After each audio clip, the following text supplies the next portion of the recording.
नमस्कार, उत्तराखंड की खबरों में आपका स्वागत है। मैं हूं आपके साथ आकाश। अब देखते हैं खबरें विस्तार से। मुख्यमंत्री पुष्कर सिंह धामी ने आपदाग्रस्त जुम्मा गांव का हेलीकॉप्टर से हवाई निरीक्षण किया।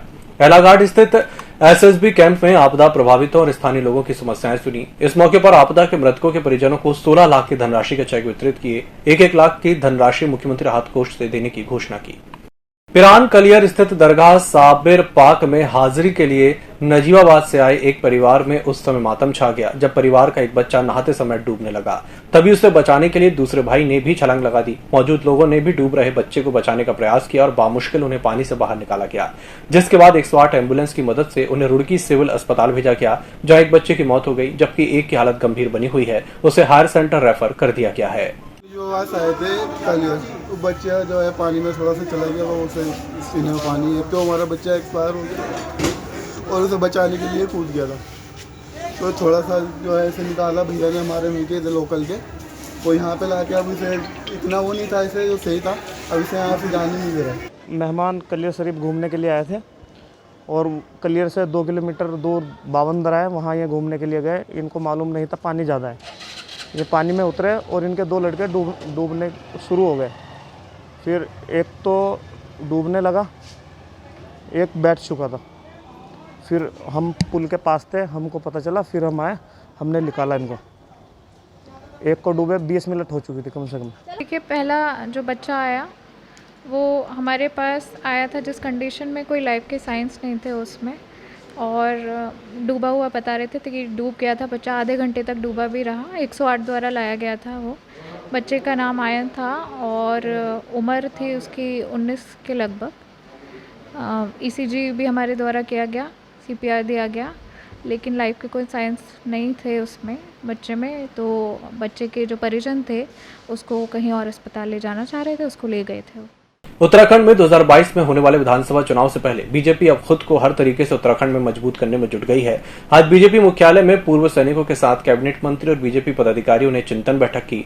पूर्व सैनिक कल्याण मंत्री गणेश जोशी ने पूर्व सैनिकों के साथ बातचीत की। मंत्री जोशी ने बताया कि उनकी सरकार शहीदों के सम्मान में लगातार काम कर रही है।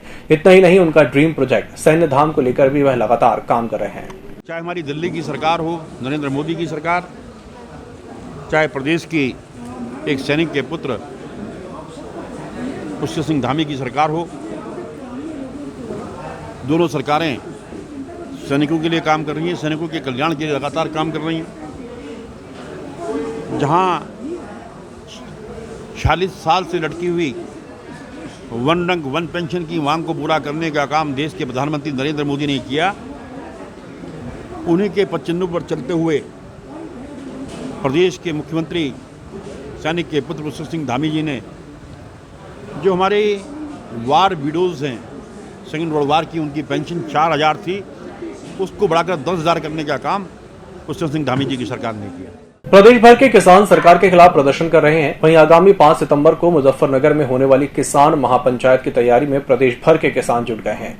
वहीं जसपुर की तहसील परिसर में भारतीय किसान यूनियन के बैनर तले क्षेत्र के किसान इकट्ठा हुए और एक पंचायत की गई, जिसमें 5 सितंबर को होने वाली महापंचायत में पहुंचने के लिए रणनीति बनाई गई।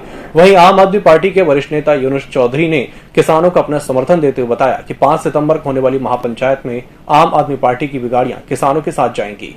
क्षेत्र के किसानों ने आज ये मीटिंग रखी है। 5 तारीख को सभी किसान भाई हमारे मुजफ्फरनगर के कार्यक्रम में जा रहे हैं, तो सब में हमारा भी योगदान है। हम भी 5 गाड़ियाँ लेकर के किसानों के साथ जाएंगे और हमारे किसान भाइयों की जो समस्याएं हैं, जो काले कानून है, इस कानून के खिलाफ जो प्रदर्शन चल रहा है देश भर में, आम आदमी पार्टी उसके साथ खड़ी है। यहाँ पर पार्टी कोई मैटर नहीं है। वैसे मैं किसान भी हूँ, मैं किसान परिवार से हूँ, तो मैं आपके माध्यम से बताना चाहता हूँ कि किसानों की समस्याएं जेन्युइन है और इसमें सरकार को सुनना चाहिए और किसानों की समस्या का समाधान होना चाहिए। हमने 5 सितंबर को बहुत ही अधिक संख्या में वहाँ पहुँचना है और किसान संयुक्त मोर्चे की मीटिंग है और हमने आज बना रखा था किसानों को जोड़ा, नौजवानों को पदों से नवाजा जा रहा है ताकि अधिक संख्या में पहुँचें। रणनीति बने, वहाँ खर्चा भी होना है, तन मन धन से सेवा करने के लिए प्रेरित कर रहे हैं और उन्हें कह रहे हैं किसानों के साथ जुड़ें, हमारी फसलें MSP पर तुलें और ये हमारा मकसद है। किसानों को खुश रखना, खुशहाल रखना, हर जगह की पेमेंट किसानों को सरकार नकद दे और किसानों को दुखी करना छोड़ दे। हरियाणा सरकार की निंदा की जा रही है। बहुचर्चित फूलन देवी हत्याकांड से जुड़े शेर सिंह राणा अब उत्तराखंड में 2022 के चुनाव को लेकर सक्रिय हो चुके हैं और अपनी पार्टी राष्ट्रीय जनलोक पार्टी से हरिद्वार जिले की 11 विधानसभा के साथ साथ उत्तराखंड के कुमाऊं में भी अपने प्रत्याशी उतारेंगे और पूरे दमखम के साथ चुनाव लड़ेंगे। प्रेस वार्ता के दौरान शेर सिंह राणा ने बताया कि उत्तराखंड में बेरोजगारी सबसे बड़ा मुद्दा है। भाजपा सरकार की मनमानी के चलते उत्तराखंड की जनता को सही तरीके से जन सुविधाएं नहीं मिल पा रही है। उत्तराखंड के अंदर हमारी हरिद्वार जिले के अंदर 11 की 11 विधानसभाओं में एक अच्छी तैयारी हो चुकी है और बेरोजगारी मुद्दे को लेकर हम लोग चुनाव लड़ रहे हैं। 8 अगस्त को हमने हरिद्वार में एक कार्यक्रम करने का प्रयास किया, जिसको पुलिस ने ये कह के रोकने की कोशिश करी कि भाई आप लोग भारी संख्या में ज्ञापन देने के लिए जा रहे हैं डीएम साहब को। तो मेरा आपके माध्यम से ये कहना है कि जो प्रशासन है, रोज़ मुख्यमंत्री जी और उनके मंत्री हरिद्वार जिले के अंदर बड़े बड़े हजार लोगों के इकट्ठा करके कार्यक्रम करते हैं, तो उनको किस नियम के तहत जो है इतनी भारी संख्या में इकट्ठा होने की परमिशन दी जाती है। जो उत्तराखंड सरकार की जो सरकारी वेबसाइट है DPIR, अगर कोई भी व्यक्ति DPIR पर देखेगा तो हजारों लोग का कार्यक्रम रोज़ सरकार खुद अपने कराती है, खुद ही नियमों का उल्लंघन करती है।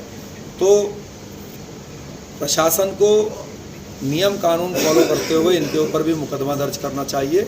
बीजेपी ने श्रीनगर में 3 सितंबर को जन आशीर्वाद यात्रा निकालने का कार्यक्रम तय किया है। बीजेपी प्रदेश उपाध्यक्ष डॉक्टर देवेंद्र भसीन ने कहा कि कांग्रेस को लोग नकार चुके हैं।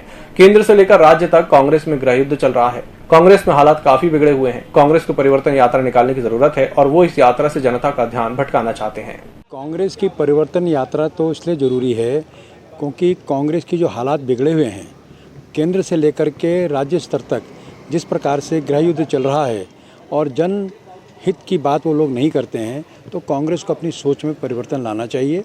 वैसे जनता उनको नकार चुकी है और इसके चलते वो यात्राएं करके थोड़ा ध्यान भटकाने का प्रयास तो जरूर करेंगे, लेकिन उसमें उनको सफलता मिलने वाली नहीं है। उत्तराखंड राज्य के गढ़वाल मंडल के कुछ जिलों में भी बारिश हो सकती है। 1 सितंबर को देहरादून, पौड़ी, नैनीताल, चंपावत और पिथौरागढ़ जिलों के कुछ हिस्सों में मध्यम बारिश रहेगी। 2 और 3 सितंबर को भी प्रदेश में बारिश के दौर आ सकते हैं। मौसम निदेशक विक्रम सिंह के अनुसार फिलहाल मौसम में कोई बदलाव नहीं है। अभी अगर रेनफॉल की बात करें तो अगस्त में हमारा ओवरऑल रेनफॉल -23 रहा है, तो थोड़ा नॉर्मल से वो कम रहा है। और अब आगे अगर बात करें आज से लेके और 3 तारीख तक जो है, जो आगे 2 से 3 दिन के 4 दिन की अगर बात करें तो इसमें एक्टिविटी अब प्रदेश में बहुत कम है। हल्की मध्यम कहीं कहीं पर बारिश मिलेंगी, चाहे वो कुमाऊं रीजन के डिस्ट्रिक्ट है या फिर गढ़वाल के भी जो है लोअर रीजन है या अंदर भी एक आध जगहों में वो रेंज मिलेंगी। तो मैं ये कहूँगा कि आइसोलेटेड एक्टिविटी कहीं कहीं पर हल्की मध्यम बारिश जो है वो उत्तराखंड में देखने को मिलेगी। इस बुलेटिन में फिलहाल इतना ही। इसी के साथ मुझे दीजिए इजाजत। नमस्कार।